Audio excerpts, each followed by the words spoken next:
San Juan Belontziaren eraikuntzaren bukaeran gaude, ja oso gutxi falta zaigu.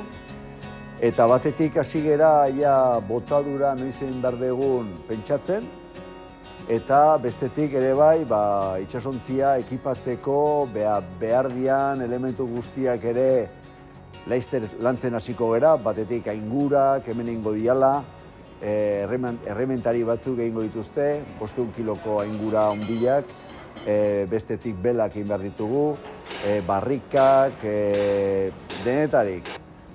Aldi berean, antolatzen hasi gera, baita ere, epe ertainean,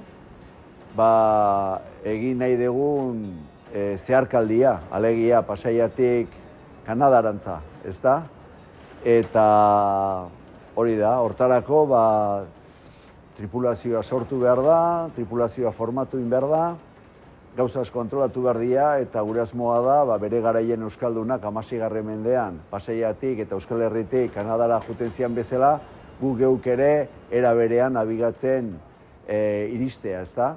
Motorrik gabe, garai hortako baliabidekin eta gure ilusio guztiarekin.